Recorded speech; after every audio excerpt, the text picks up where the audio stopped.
We're back with whatever that episode is. Season 6, I think? What season are we in at this point? My goodness. Season 6, episode 9. There we go. Saddle Row Reviews. Which I keep screwing up the title because on Amazon, which is how I'm watching these, it calls it Saddle Row and Wreck. I looked it up, because it's me, and apparently the original title for this episode was actually Saddle Row and Wreck. But because of the fact that it was a little bit too direct of a reference to Parks and Recreation, they decided to go ahead and change it to Saddle Row Review, pretty much at the last second. This is the episode in which Rarity opens her third shop, finally, over in Manhattan, and it goes interestingly. This is a lighthearted, comedic episode. There's not much to talk about other than the specific moments. Now, oh my god, so S.A. Ross, you're hysterical. Literally in my notes, my fourth note on the note is the cloud effect. No joke. They start off with some quick and dirty exposition. They establish the tone of the episode very early by using a form of humor. This is specifically bait-and-switch humor. It's this. But it's actually this. And this is something that's going to be a recurring trend. Now, I didn't write down every single type of humor in this episode, but they hit on quite a few different approaches. Oh, I should write down the writer, which is Nick Confalone. Now, I think he's one of our newer people. Yep, he's done Party Pooped, Hearthbreakers, and No Second Prances. All Season 5 and Season 6 episodes. There we go. Oh, right. I'm supposed to send the announcement in Discord. Starting.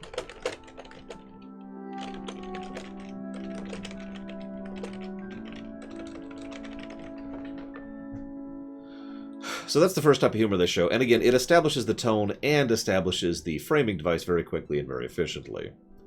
We then have the musical cues while talking. Can I just say I absolutely love how they do that. And this is the third shop. It's still impressive. I love the visual idea. This is also technically a gag in its own right, but it's still a good visual idea. It's one of those things you're not supposed to notice. Each time, so you've got a static shot, and you've got the chair at the opposite end, and they keep switching which person is there. Now, anybody watching this can tell that these are not events that happen immediately, even though it's just a smash cut. There's no transition. It's just immediately next frame to the next Pokemon, to the next pony. However, one of the things they add is they made sure that in the shot there was another bench, table, visible in the background, and each time it switches between the main ponies, we also change who's in the background over there. In the background booth, in order to just have another little visual showcasing of not only time passing, but to help you believe that these events are actually happening. It's good visual design, is what I'm trying to say. And there's a lot of that. The directing, I know that's a weird thing to say, but the directing, the camera usage, is actually top-notch in this episode. I am really, really impressed with it. So, this is what I mentioned.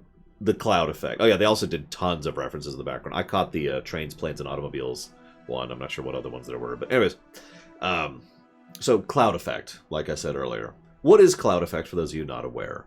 The cloud effect is so named for an episode of Voyager in which there's a sentient cloud where they're trying to get coffee out of it.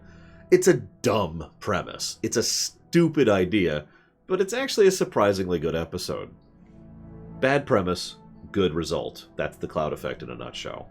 And that is this episode, because this is a very dumb premise. Rarity, who is a hard worker, who plans things out, who has plenty of friends to help her out, who has had this for some time, at the very least she's had this place ever since she came up here to Manhattan with Pinky and Maud, has decided that on opening night, hours before opening night, she's going to walk into the store she's purchased for the first time.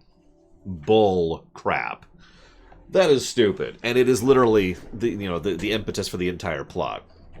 Having said all that, while that is dumb, it does actually work, and that's why this is cloud effect. No, I'm sure you think that for a different reason, S.A. Ross, but I do agree that Starlight shouldn't be used here. After all, she is not this type of friend with Rarity. Hell, she's probably not a friend with Rarity at all at this point. So, let's talk about a couple other things. We see Mr. Stripes. He's I mean, he's either an overprotective father or a mob thug. Take your pick. I don't like him either. I mean, there's nepotism, and then there's whatever this nonsense is. I'm probably a bit biased because I've worked at places before where they were family-owned. And on the one, if you think about it, family-owned places, like, there's a lot of positives that can come from that. But in my experience, family-owned places are the worst places to work for, because whoever's part of the family can do no wrong and abuses the ever-living crap out of that. And this is that. This is him actually abusing this situation. You will hire my daughter, or I will raise rent until you can no afford. That's nice. But then sadly he fell into an acid pit and was never heard from again. Anyways. So let's talk about the next form of humor. This is perspective humor. In other words, you look at something, and then you show it in a completely different way in order to try and emphasize the humor of the situation. So, way number 1. Turns out there's a Club Pony Palace upstairs. Way number 2. It turns out there's a Club Pony Palace upstairs! And we see how tone and perspective tone and delivery change perspective and completely change the line that's being read. That actually got a laugh out of me. And I suppose this is a good time as any to mention sweep, sweep, sweep, sweep. Okay, this is only the second time I've watched this episode, but I will admit that has stuck with... I have really good audio memory, I've talked about that before. And that has stuck with me for a long time. And my niece. This is a real story. This would have been 2 weeks ago. Two Tuesdays ago. It's actually approaching 3 weeks ago. But 2 Tuesdays ago, I was out cleaning out the front driveway with my niece. And we were trying to hurry it up because that way we could go in and play Switch together. But I needed to finish all the work there because I've been helping my sister with yard work over the past couple of months at this point. And we needed to sweep up all the extra dirt and debris that didn't get into the debris bags off the thing. And you can already see where this is going. Sweep, sweep, sweep, sweep. And mind you, I'd only seen the episode once, and I'm not sure how many times she's seen it, but she knew immediately what I was referencing, and started singing it with me. And it was extremely adorable, as most of what my niece does is. And I had to share that. Apparently there's actually a song, a remix, which I have linked in the Discord, that is a styling of this. It's a remix. It's a sweep, sweep, sweep remix. And yeah, AJ can lie very well, but only if she has someone to play off of, which makes perfect sense. It's not even that catchy. Of course, what she's doing is also referred to as the blatant lie, which, of course, brings us next to the next type of humor being utilized. I swear whoever wrote this episode sat down and looked at the different types of humor, the formulas for humor, because there are formulas for jokes, and just inserted at least one of basically each into the episode. In this case, this is the direct contrast thing. No, I would never do that. Immediately jump cut to them doing that. You've probably seen that one before. It's very common. In this case, it's AJ and Rainbow being like, yeah, it's dumb and stupid. Yeah, it's terrible. And I would never do that. Immediately jump cut to them sweeping. Sweep, sweep, sweep. So... another little tidbit, there's another nice thing they do, is each time it cuts back, the pony who's being interviewed has something else on the table that kind of helps to indicate their personality. I only wrote down a few of them. There's the fruit boxes for, I forget her name, the daughter. Just, like she's a kid. There's the sweets for Pinky, the giant thing of pancakes and all that. And of course, there's the Kleenex for Pomel, and fries and pie for the raccoons. There were a few others, I didn't write down all of them. But Pinky just... This leads to Miss Pomel. This is actually something... I looked up this because I noticed they didn't call her Coco. They called her Miss Pomel.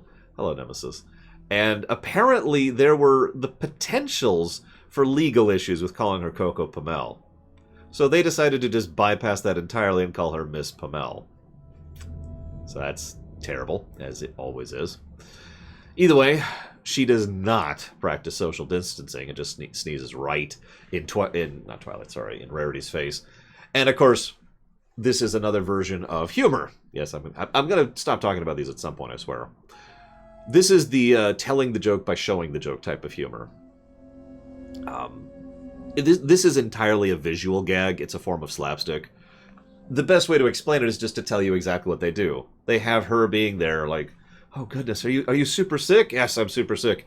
Jump cut to her in the booth with the tons of Kleenexes. She doesn't say anything. All she does is sneeze, and then it cuts back. That's the visual joking humor there. Anyways. So then we have... there's also the direct... so there's the unrelated jump cut form of humor. And then there's the related jump cut form of humor. Now, I'm not to talk about... it should be exclamation point MLP. I'm not sure. I'm actually not sure. I gotta look it up, but that would take time and effort, and I'd have to reach my hand out and hit the mouse, and there it is. Anyways, so the related jump cut thing, this doesn't necessarily have to be humorous. It can be done just as a style of editing and directing. Probably the example of the related jump cut is Jurassic Park, the movie. For those of you who don't remember, the way Jurassic Park was structured visually is someone would ask a question or prompt a question, either literally saying, "Where is Bob?" or saying, "I wonder what happened to Bob," or something that prompts the theory, why is Bob here? Or why is Bob not here? And then immediate jump cut, and we see Bob, and we see what Bob is doing, which answers the question. Thus, it's literally a form of showing, not telling, when you visually show the results of that. They do that a couple of times in this episode, too.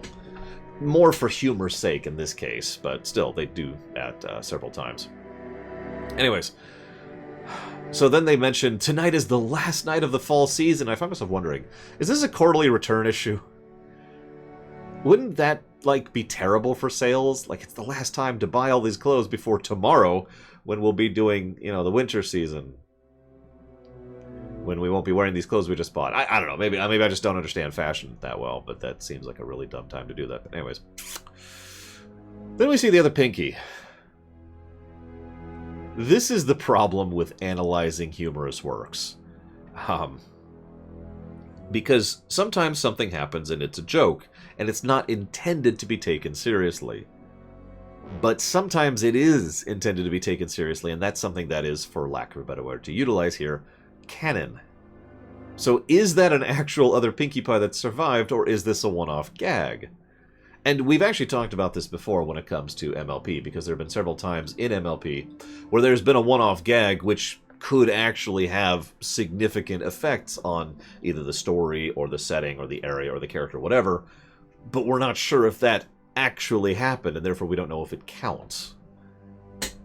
It's almost always Pinky where these problems happen. You're absolutely right, Darth Modoro. Darth Modoro. Oh my god. I'm going to get your name right, I swear. So this might be one or the other. I have no idea if this comes up again. To my knowledge, this is the last time we see this inference, and it could just be a little visual gag, but there is a little visual gag with the cloned Pinky, and it makes you wonder what kind of life she's been living in Manhattan ever since. Now, I'm not going to discuss that more unless it's actually codified. If it's ever codified in the future, that'll be interesting. So meanwhile, Pinky is like, alright, I need to figure out how to deal with this situation. And so we have the evil Rarity shows up over here, and then the good Rarity shows up over here. And Pinkie Pie's like, oh, sweet, this is perfect. And then evil Rarity's like, would I ever say that? And it cuts to good Rarity, who's just like...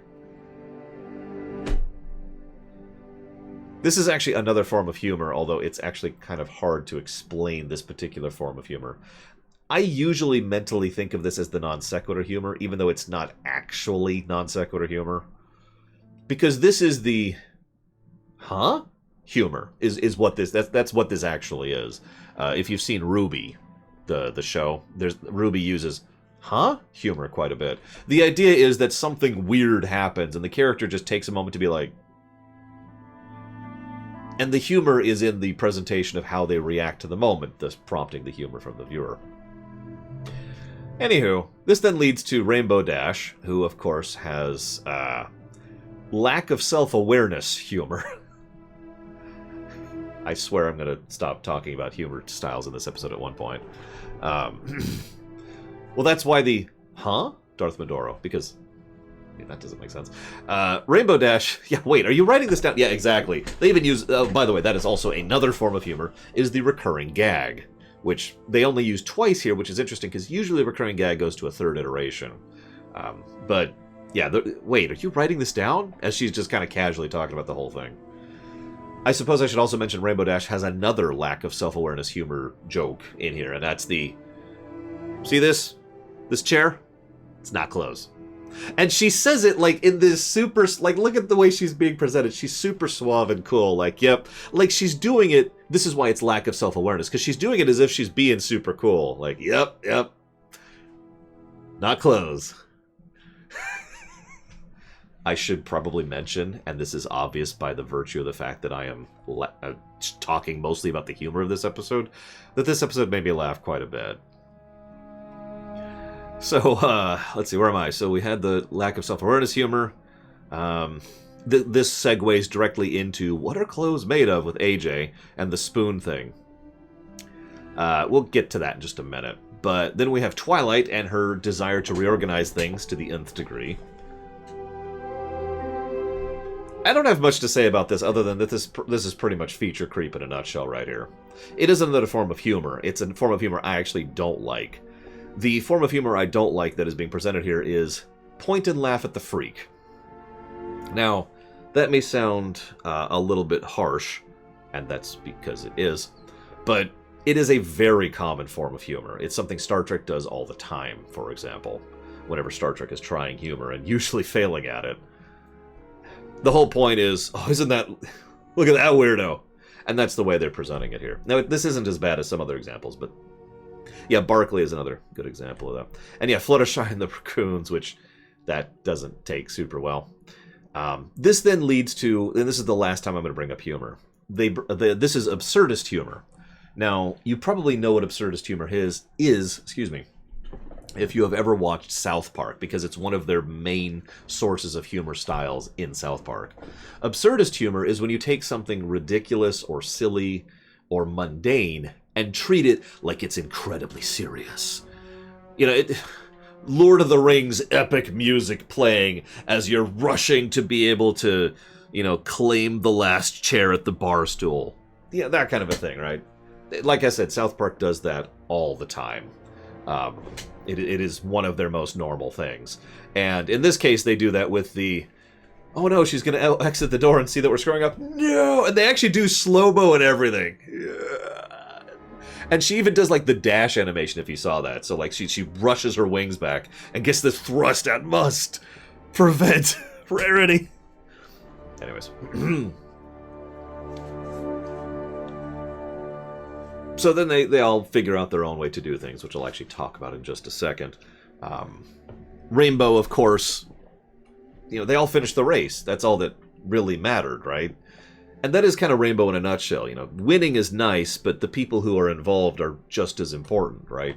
And I've talked about this several times before, so that's kind of on brand for her. Fluttershy, of course, recruits the animals to help, which is pretty much her wheelhouse. AJ is into things that are arguably terrible decisions when it comes to fashion, but are practical. Once again, on point. This is when I'm going to bring up the spoons thing, by the way. For a species that doesn't have opposable thumbs, I'm a little bit surprised this isn't more of a normal thing. Having utensils or tools literally taped to their hooves so they can interact with more minute things. Because obviously... the unicorns don't need that. They have telekinesis. But the other two... you know? It would have been interesting. It's too late to do this kind of world building by now, but it would have been interesting if this was kind of a normal thing up to now, where they'd have, like, you know, the drill is actually grated onto their arm, or, you know, we've got the thing. And yeah, Pegasi also use their wings as pseudo-hands, that's true. But... like the Earth Ponies, most of the time when we see Earth Ponies manipulate something as if you would with your hands, these are teeth.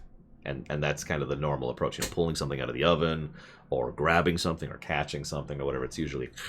So, just food for thought. Because, yeah, as I was looking at that, I was like, that's an interesting idea. And now you have a spoon. Right? Or fork, you know? Anyways, moving on.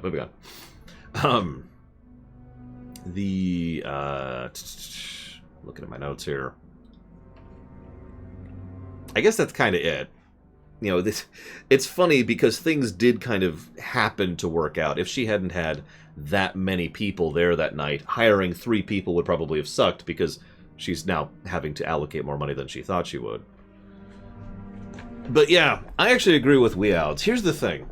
There's actually a message here. It's pretty quiet and it's in the background.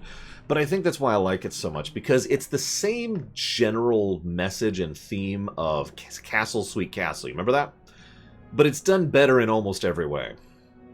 Now, Castle, Sweet Castle was Twilight, and this is Rarity, so maybe that's the in-universe distinction, is that Twilight does not know how to delegate, whereas Rarity does. But the idea here is that, hey, you're my friends, to help. And rather than doing something just for themselves, which is one extreme, or trying desperately to work specifically with regards to what they think you want, which is the other extreme, you do you in line with them. I'm saying that terribly because I even in my notes, I couldn't think of a good way to explain this, but it makes perfect sense in my head. Let me put it this way. If I asked Sis to bake something for me, just hear me out for a second. I don't want her to sit down and think, okay, this is exactly what he wants. I want her to bake something that she is good at making that she knows I would like. It's the in-between, right? It's the mixture of the two that makes it work.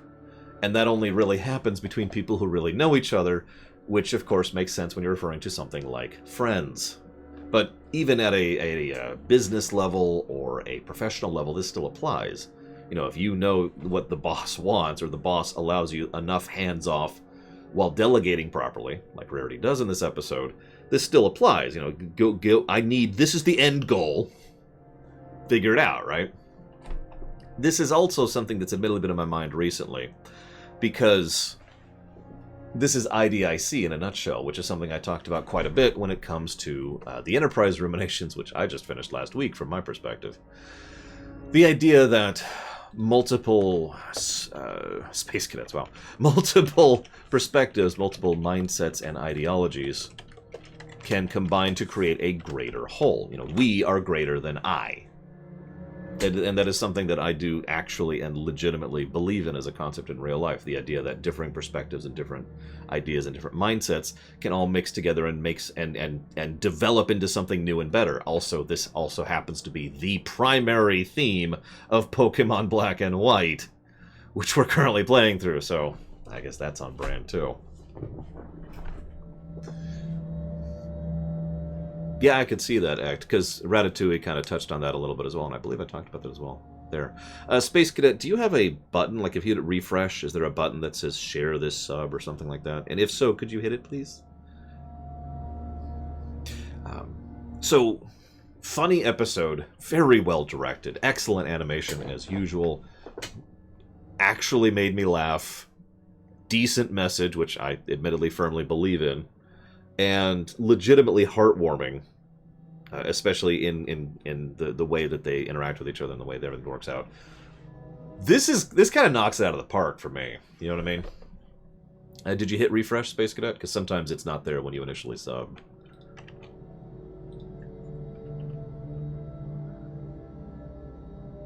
Oh, I believe you, Act. I mean, why wouldn't they? Even ignoring sweep, sweep, sweep. Which also became a meme. If I'm not mistaken, there's what? Like 5 things from here that immediately became memes? Now, I will admit, I can't in good conscience give this a purple rating, because as ever, purple requires that extra little oomph. It has to have some kind of extra, which, just hit F5, Space Cadet. But I am absolutely thinking this qualifies as a red episode. This is a very good episode, I think, and surprisingly enjoyable, and I was with it, whoops, that's the wrong button, the whole time. Which means, if you're looking at the spreadsheet, it means Nick Confalone went from yellow to orange to red. It'll be interesting to see what kind of path. There it is! See, unless you hit that button, Space Cadet, I kind of have to take your word for it, because there's nothing that indicates it. You know what I mean? Like, there's no record of the sub going through. It's actually a huge frustration. I've complained to Twitch about it a few times. Because if you don't hit that button, it doesn't even tell me, like, if I go and check manually, it doesn't even tell me you subscribed. That's why I was like, just hit refresh and look for the button. Anyways, thank you for the sub, Space Cadet, very much. I have already jotted that down for Wing Commander 1. Thank you. Oh god, Season 8. That'll be interesting. So... I talked about that, I think that's everything. Let's see, what is the next episode? So hang on. The next episode, because we're doing things a little out of order because I'm doing things by the Amazon order, which is different, it's either the recorded order or the broadcast order. It's one of the two, which is not the order that they have in. So yeah, the next episode for me is Applejack's Day Off. I actually already own Wing Commander 1, and in fact I did a playtest of it live on camera just to make sure, Baron. That's a more recent game, so I was already being cautious about that. Let's see, this one is written... Uh-oh. So I do remember this episode, and in fact I even firmly agree with the theme of this episode. But this is written by Neil Dusidau, however you say that, which so far has managed Princess Spike, which is almost a lamentation, and What About Discord, which is blue. It was also done by Michael P. Fox, who put out a red, and Will Fox, who put out a red, so... we'll see.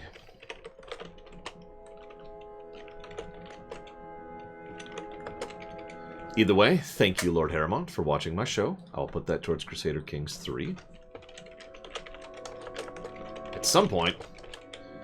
but the people watching the YouTube are like, why isn't he stop yet? Sorry, I keep getting distracted by things.